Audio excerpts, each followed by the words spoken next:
পিলখানা হত্যাকাণ্ডে শহীদদের প্রতি শ্রদ্ধা জানিয়েছেন রাষ্ট্রপতি মোহাম্মদ শাহাবুদ্দিন ও প্রধানমন্ত্রী তারেক রহমান।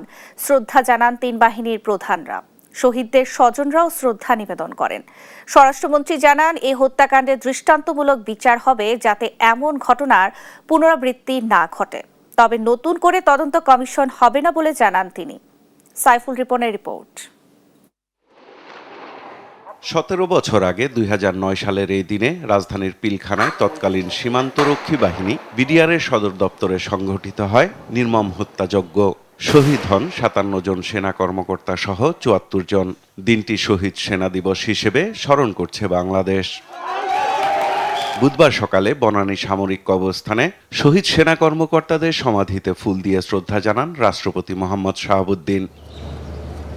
এরপর শ্রদ্ধা জানান প্রধানমন্ত্রী তারেক রহমান। এ সময় কিছুক্ষণ নীরবে দাঁড়িয়ে থাকেন তিনি।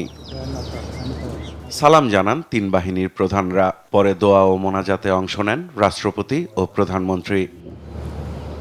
রাষ্ট্রপতি ও প্রধানমন্ত্রী চলে যাওয়ার পর শ্রদ্ধা জানান স্বরাষ্ট্রমন্ত্রী সালাউদ্দিন আহমদ। শ্রদ্ধা নিবেদন শেষে স্বরাষ্ট্রমন্ত্রী বলেন, সেনাবাহিনীকে দুর্বল করতেই এ হত্যাযজ্ঞ ঘটানো হয়েছিল। বাংলাদেশের স্বাধীনতা সার্বভৌমত্বের প্রতি হুমকি ছিল একটি ঘটনা, এবং বাংলাদেশের সেনাবাহিনীকে আন্ডারমাইন করা বা দুর্বল করা এটা একটা লক্ষ্য ছিল।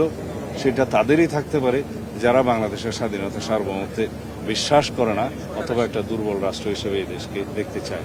এরপর শ্রদ্ধা জানান শহীদ সেনা কর্মকর্তাদের স্বজনেরা। সুষ্ঠু বিচারের দাবি জানান তারা। বিচার তো সবসময় দাবি করে আসছি, করি তো আমরা করলে তো বিচার তো পাই না। এই পর্যন্ত ১৭ বছর হয়ে গেছে, তো বিচার তো আমরা পাই না। বিচার ১৭ বছর যাবৎ বিচারের অপেক্ষায় আছি। কোথায় বিচার? এখন বিচার দিয়ে আল্লাহর কাছে, আল্লাহ ন্যায় বিচার করে। যে সন্তান হারায় সেই বোঝে সন্তানের কষ্ট।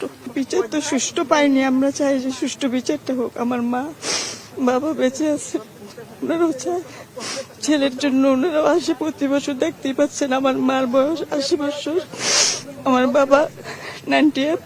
এরপর একে একে শ্রদ্ধা নিবেদন করেন বিভিন্ন বাহিনীর প্রধানরা। বিভিন্ন রাজনৈতিক দলের পক্ষ থেকেও শ্রদ্ধা জানানো হয়। সাইফুল রিপন, দেশ টিভি, ঢাকা।